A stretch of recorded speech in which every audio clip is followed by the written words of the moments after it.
Alright, well today is Monday, February 18th, 2008, and I'm going to go hiking. I'm going to go hiking at Dobongsan Station. There's a mountain.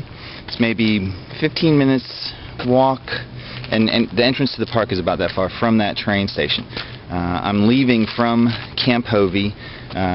In the background you can see my vehicle. I'm going to drive to the front gate of Camp Casey, walk to Bukhansan Station. Behind me you can see that we're starting at Bukhansan, and we'll be going to Dobongsan. So I won't burn any more recording minutes, but I'll show you once we get to our next destination.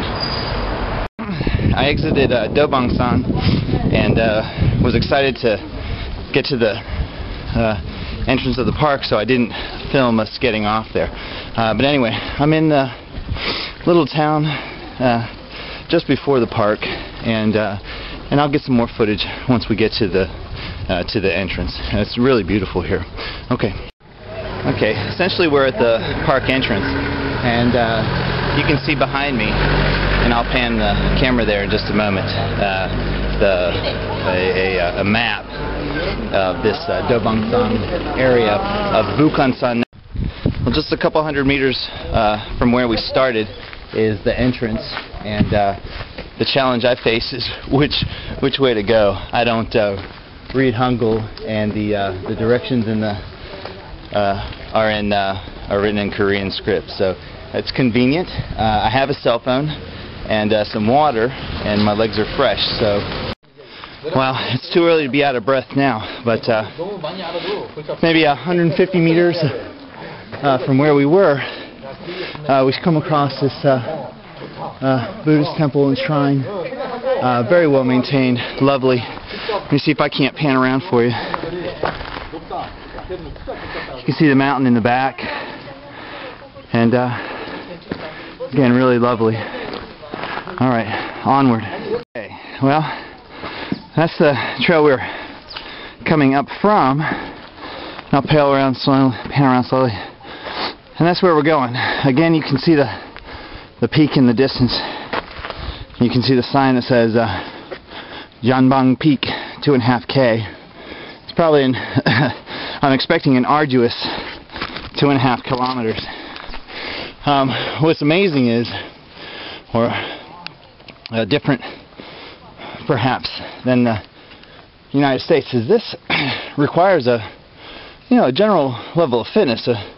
I'd argue a decent level of fitness, and you see generations of Koreans enjoying this. Maybe perhaps not the youngest, but certainly children, 10, 11, 12, and the most senior Koreans you see here as well. I passed several groups of women easily in their 70s, perhaps in their 80s. It's just wonderful. It's wonderful to see. So we'll continue forward.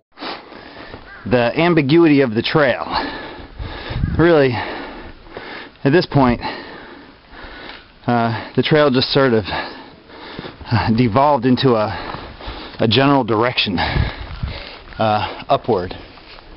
The peak is hidden behind these trees, and I'm impressed by either one of two things: the challenge of the climb, or my general level of deconditioning.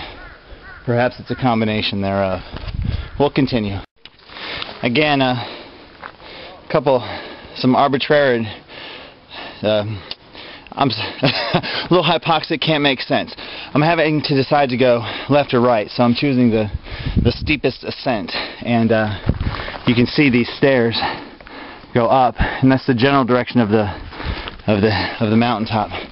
So, well, we'll see before daylight ends. Okay. All right. Well, Janbang Peak, Jaunbong. That's how you spell it. 300 meters, 0.3K, but you can't see it through the trees.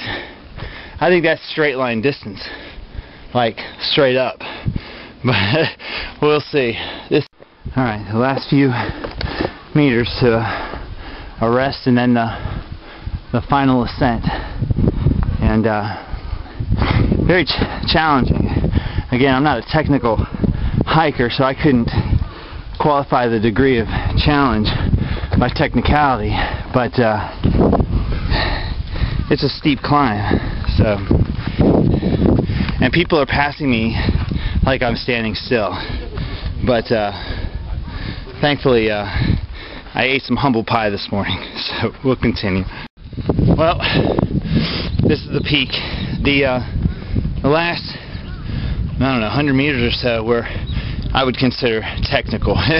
no path per se, but ropes and these metal handrails to bring you up. Let me show you. I don't have really anything except the city in the distance to give you some perspective. There's the city. That's the peak that or the top I wanted to get to, but I made an error, and I'm satisfied with where we are now. So you can see, 안녕하세요. Other people have made it to the top as well, and I can tell you that they're content with their success.